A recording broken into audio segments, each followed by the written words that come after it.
That's Nick. And that's Joseph. And today we're here to talk about A Quiet Place, Day One, the sophomore film directed by Michael Sarnoski, and of course the third entry in the Quiet Place franchise now, that Paramount Pictures is releasing June 28th, 2024. What is Michael Sarnoski's first film? Pig, starring Nicolas Cage, which I believe we were both a fan of. Yeah. Mm-hmm. What is A Quiet Place Day One about?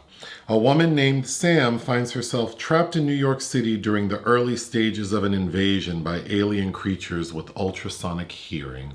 What's your pull quote? A unique marriage of the disease melodrama and alien invasion subgenre, A Quiet Place Day One would have been better served as an unrelated indie feature than a tacked-on franchise entry.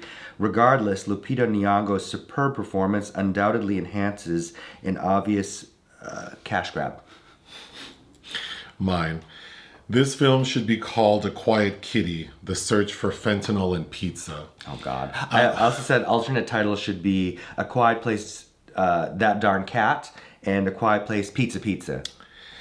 I fully agree. I think this would have worked better as an indie film separate from the franchise, because you've seen this movie a million times without the aliens. Yes. A person who's in the last stage of their life, who's given up, they connect with a person who reinvigorates their vigor for living, and then it ends in a really, tear-jerking way with the person dying. That's this movie, except there are alien bugs running around. Mm-hmm. I have almost no notes compared to the usual because nothing new happens. We already know the aliens from the first two films don't like water. Mm-hmm. We know that they're very sensitive to hearing, but can't seem like they seem blind. Mm-hmm. And then Day One, in A Quiet Place 2, we see Day One. So yes, it's just from a different angle, I guess. We see it of the imperiled white family. I actually was just reading an interesting analysis of A Quiet Place during Trump era as a response to the white suburban family being imperiled and the silence that's placed upon them, like a metaphor for political correctness, because someone was likening the white family to homesteaders.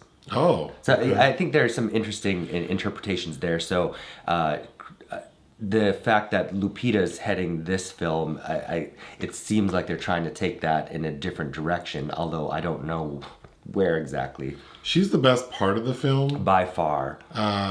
But, it's bleak on bleak because... Bleak on bleak crime, yes. Because she's dying of cancer, so no need for her to make it.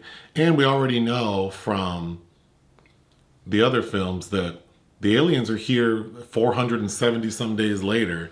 So nothing's going to be resolved. So we're just watching this woman. So the movie is Lupita Nyong'o is in hospice, dying of cancer. And one day, the nurse in charge of her, played by Alex Wolff, mm-hmm. he says, please come with me on an excursion. We're going into the city to see a show. And she reluctantly agrees if he promises to get her pizza. The number of times pizza is referenced in this movie. She goes, and it's a marionette show. And I actually thought that the opening's quite good. But all of a sudden, there's an incident where aliens are falling from the sky. And she gets linked up with this guy named Eric. Yep, played by Joseph Quinn from Stranger Things. I wrote down he looks like Robert Downey Jr. But to me, he was giving young Mickey Rourke mixed with Justin Timberlake. I liked him. The poster does not do him justice. They have his hair looking so crazy, but I thought he'd look quite nice. His hair looked quite nice in the movie. He never takes his tie off. Yeah. That drove me crazy. Well, a lot of things drove me crazy, but he's like this super anxious guy from the UK who's in New York for law school, and he's all alone and he's having panic attacks, and for some reason latches onto Lupita's character, who seems to want nothing to do with him. He's following her around like the cat. Oh, Lupita has a cat. And the reason I'm saying A Quiet Kitty is that cat doesn't make a single sound in the entire movie. Except for early on when she's feeding it, she tells it to be quiet. It's so strange. And all I could think of is our own cat would have had us killed in 2 seconds because she won't stop talking. Also, I was thinking in the theater we watched this in, there were so many people coughing. We would have been dead immediately too. But he follows her around and he ends up helping her because she's in a lot of pain and doesn't have pain meds with her. So he ends up helping her get medication. And then she keeps talking about wanting to get pizza at this particular restaurant in Harlem. So he gets her there. And the one moment in the film where, because there were a lot of pull quotes in the trailer that were, I think, were real hyperbolic. Oh, for sure. Redefining the Movie-going experience. This film will leave you speechless. It's the apex of terror. Nope, I not don't at agree all. with any of that. An emotional roller coaster. I don't know if I think that's true either. I did get teary-eyed when she gets to the pizza parlor and sees that it's destroyed, because it seems like it's her one thing she wants to do before she dies. But they have a nice moment where he ends up getting her pizza from another restaurant and the pizza's not good. But they have a really sweet moment.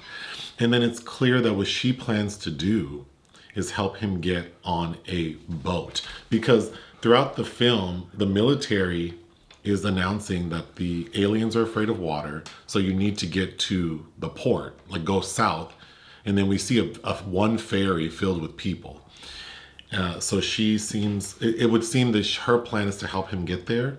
And then she's going to create a diversion, which she does, because she's ready to die. So they both get there. She starts banging cars, crashing windows. Eric's able to get onto the ferry. He jumps in the water with his cat. And then she is able to escape. And the final scene is her in the city listening to headphones, and then she removes the headphones from the boombox, so it's loud, and then we see an alien jump behind her. So clearly she's gonna die. Playing Nina Simone, yeah. Which made me think of Donnell Rawlings' Netflix special. It opens with Nina Simone's Feeling Good. That song is used so much. It is, which I thought was strange because throughout the film she keeps talking about her dad was a beautiful pianist and musician. So I found it interesting that she didn't play some of his music. But Well, the lyrics to the Simone track are kind of confrontational in that context. sure, yeah, it's not irrelevant, but yeah, I really don't have notes because nothing really happens in this movie. The trailer makes it seem like it is a thrill ride of terror, and I feel like it's more of an emotional. Its power is actually in in Lupita. We don't even need Joseph Quinn. It's Lupita, Yeah, really.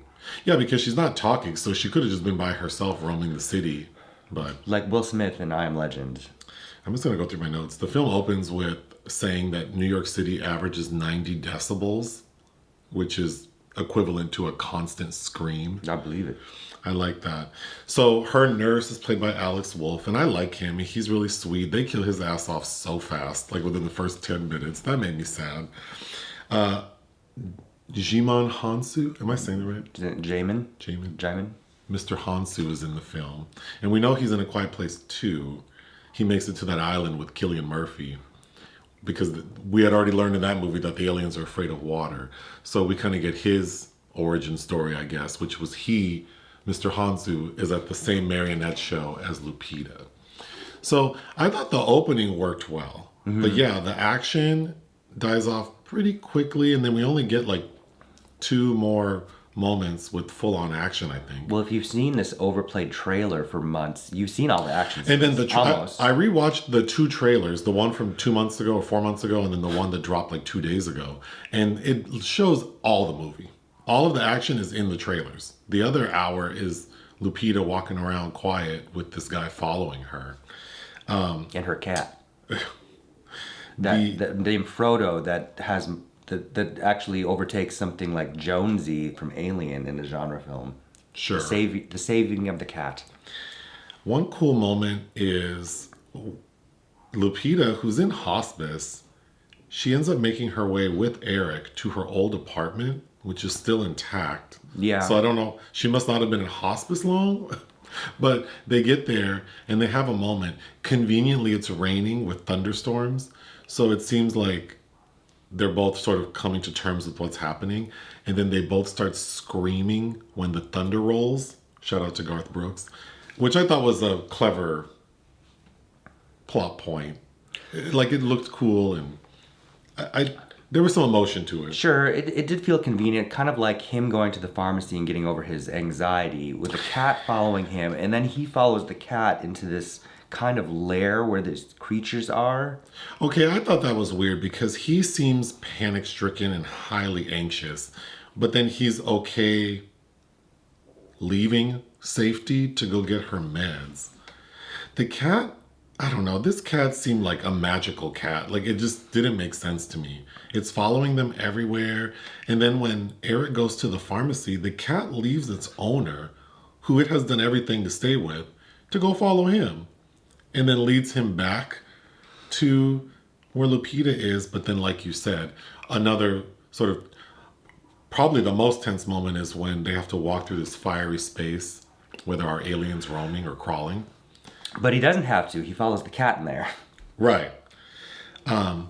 Okay, towards the end, when they get to Harlem and the pizza shop's closed and they find a different bar to sit in, and Eric brings her a different pizza, which is obviously cold and nasty, and they're drinking brown liquor, and then he does a really cute card trick with her. That was a lovely moment. That, again, felt like something you'd find in an indie drama about someone dying. But we see her discreetly plug in her iPod. And I thought for sure she was going to play the music there and let the aliens kill her. But then we get another 10 minutes of her helping him escape. Or play the piano. It's like literally she's putting her finger on the piano, and I thought for sure. And then we see him walking away. So it kind of felt like a false ending. But I did think the actual ending was sweet. And the shot of him running off the pier and diving into the water with the aliens following him, it does look cool. Although, because Mr. Hounsou is on that ferry. Okay, when the authorities, military, are announcing to the city, make your way to, south to the port and shut the hell up. With extreme caution. Yes. Of course, you have thousands and thousands of people flooding the street.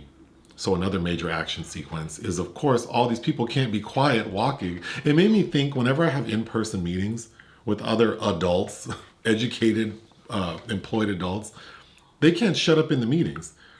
They're always talking on the side, and then the person running the meeting has to say hey, attention up here, to 38-year-olds.